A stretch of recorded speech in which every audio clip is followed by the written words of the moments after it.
Hello and welcome back to the Film Club, the series where we just talk about films that we've been watching, and screw it, I just want to get straight into it because I am so excited to be talking about this film. It's crazy to me because I remember when Into the Spider-Verse came out, and I remember when the trailer came out, and I love anything and everything Spider-Man, so I was going to see it regardless, along with my friend who is the same as me. But I remember people in school being like, why are you going to see a kids film? It's cartoon, it's animated, it's not proper part of the MCU, why are you going to see it? We went to see it regardless, and there was literally me, him, and one other person in the cinema. It was empty.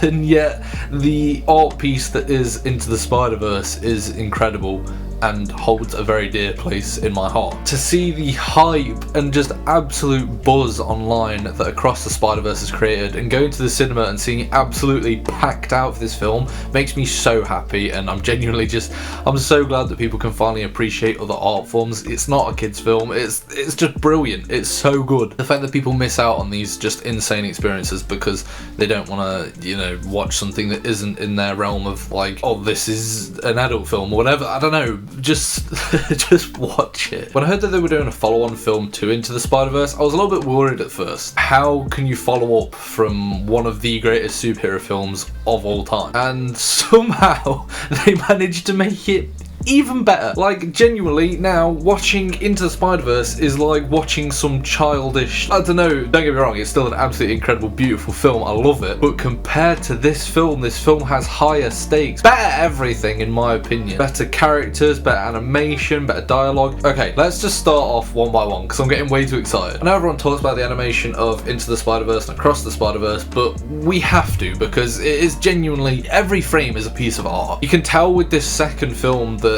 they've got a bit more trust of the studio now. The studio's just basically given them free reins to just go do whatever, because the creativity of this film, as opposed to Into the Spider-Verse, just stepped it up 10 times. And it created some absolutely incredible moments. The entirety of being in Gwen's universe and how there's not even a single detail of the background, and it's just all choreographed by the mood. The mood dictates the lighting, the colouring of the scene. Everything in the background is decided by the mood of the two characters of Gwen and her dad, which I just absolutely adored. Some of the scenes in this film literally looked like concept art, and that is just brilliant and beautiful, and I love it so. I can't explain how much I love it. If I had to pick one scene as well, the spot after he's gone into the collider and he's gone mental and he's just, there's all swirly black around him, the animation of that made me scared of him. The animation of him is perfect. I love every single part of that. The creativity of using so many different styles. I genuinely don't think you could count all the styles in this film. Literally, frame to frame, the styles will switch. There'll be different styles on screen at the same time as another. There's real life. They've blended in real life with this film. The amount of animation styles to be able to fit, the film does not follow one singular style at all. Yeah, it's got the main one that Miles follows and the rest of the main characters follow, but at the same time, everything around them is just always changing, always different, and I love it. I genuinely just can't praise the animation of this film enough. I know everyone speaks about it, but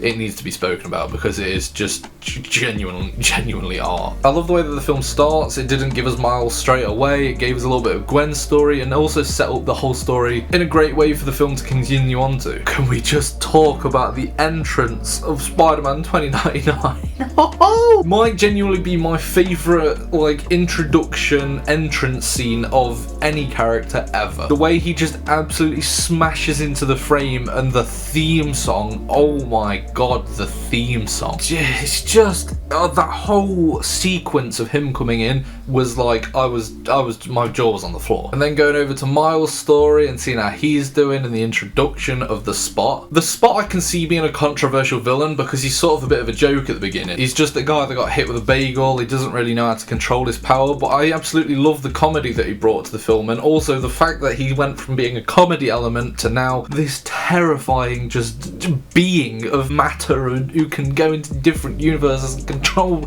where he's oh my god, I am terrified. I don't know what they're going to do. I don't know how they're going to be able to beat something like that. It's genuinely, I'm scared for the next film. I don't know what they're going to do. Seeing the character development of Miles, how he's grown up, how his powers have increased, how he's just got better at being Spider-Man. I loved seeing that. I loved seeing the evolution of his character and how he's still got these family issues and he doesn't know how to tell them, and he's still dealing with school and all this. I just think they've handled the Miles Morales character fantastic. fantastically. Then we got to see him enter into the Spider Society. Oh my god, I just loved every single frame of the middle section of this film. I just loved every single moment of it. From him walking into the Spider Society and seeing all the different cameos and types of spiders, and I just had a grin on my face that entire scene. Followed up by the explanation of canon. I thought that was brilliant. I mean, we've seen it sort of explained in,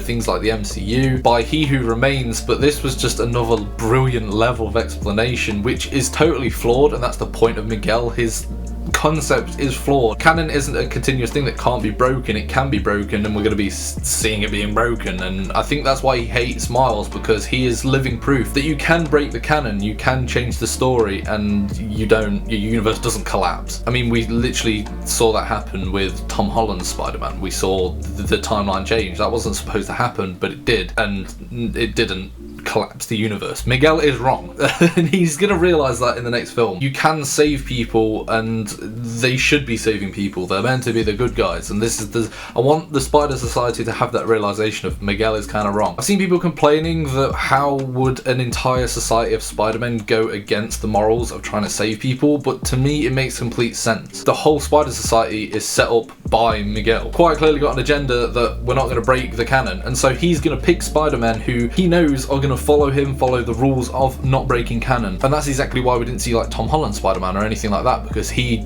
clearly doesn't believe that you can't break the canon. He literally in No Way Home broke the canon by saving the bad guys and sending them back and making sure they didn't die when they got back. Quite clear that he has picked the Spider Society. So for people who are saying that, just like, it makes perfect sense to me why they aren't challenging him. But the amount of cameos we literally got we got Spider-Man from the games, the Insomniac games. It literally came up saying Insomniac Spider-Man. Seeing Donald Glover, oh my god.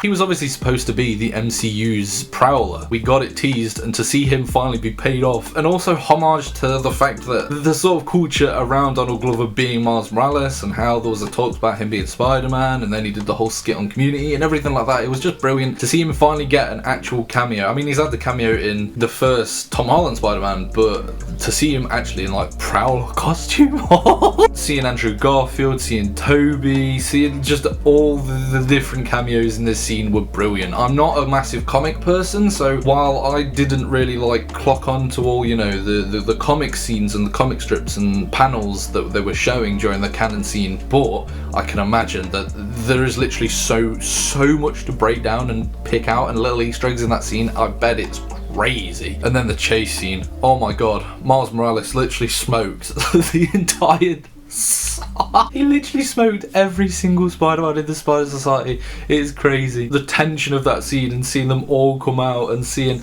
all these different cameos and still being like, oh my god, I love all these Spider-Men, but what are they doing? I want Miles to win. Followed by what is genuinely one of the hardest one-liners I've ever seen in a film. Miles Morales saying, nah, I'm gonna do my own thing. Oh my god. His whole demeanor in that moment and the way he says it, perfect. Brilliance. There was not a single complaint about that. I genuinely was like, oh my god, I love this guy. I love this kid. After the chase scene, seeing him finally return to what we think is his home, and oh my god, the plot twist. As soon as his mum was like, what have you done with his hair?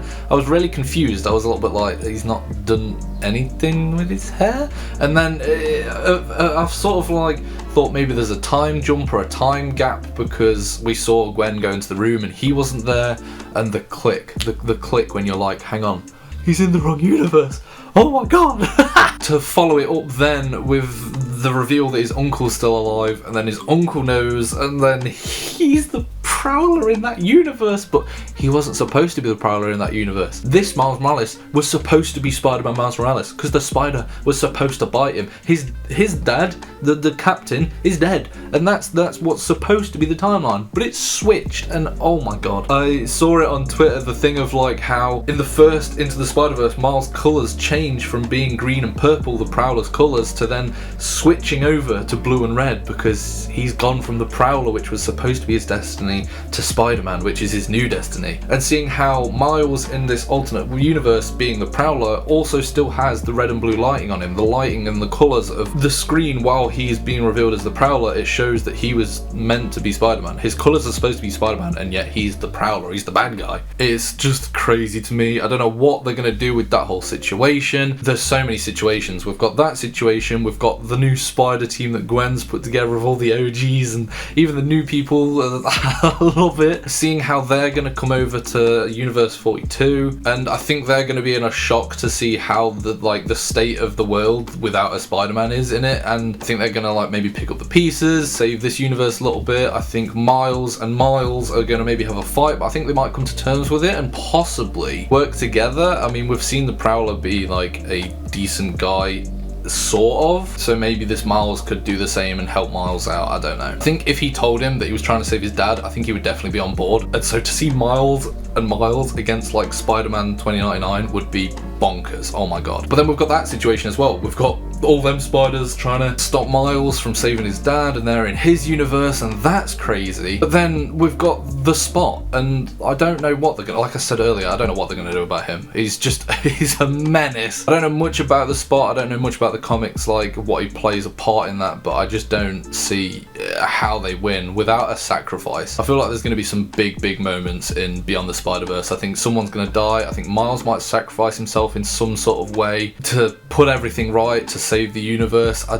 don't know. I have a bad feeling, and I can't wait to see that film. Also, I haven't even spoke about Spider-Punk. Oh my god, what character. What a character. Jesus Christ. There's just so much to love about this film. The soundtrack is immense. Not even just the instrumental soundtrack, the soundtracks of people like Spider-Man 2099, which is beautiful. But the Metro Boomin soundtrack, he's done it once again. While I don't think there's anything as good as Sunflower on this one, there is still some absolute bangers. They fit the vibe of the film absolutely. Metro Boomin is he's 2 for 2 with these albums. I really do hope they keep him for the third film, because it would feel a little bit wrong if they switched it up for the last one. I think he embodies the whole the whole character. I think it just fits the universe perfectly, and to see also Metro Boomin get a cameo in the Spider-Verse, I thought was mint. I was so happy. I was sort of smiling, and I thought I was sat next to people, I was like, they don't even know who Metro Boomin is, but I was like, oh my god, that voice is Metro Boomin and you don't even know it, and he's done the soundtrack.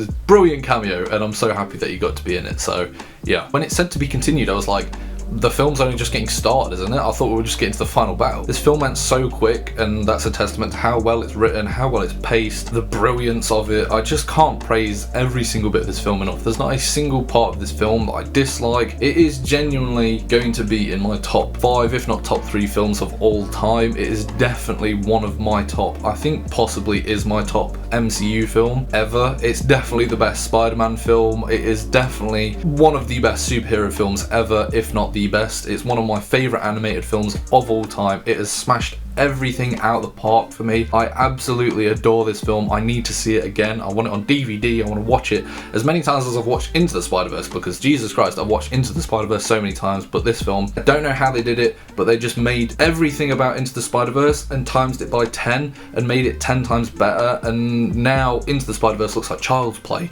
compared to this film, which is just bonkers to me. I hope that they do the last film justice. I think they will. I have faith that they will after this one, because there's no way that they could mess it up, because they are just a genius team behind this film, and they deserve every award that they get. The film deserves to hit over $1 billion. If the film doesn't gross over $1 billion, I will actually be annoyed. This film deserves it. It's a work of art, and everyone should go and see it. But anyway, that is all from me. If you have enjoyed, please like down below. Consider subscribing if you're new around here, and I'll see you next time on The Film Club.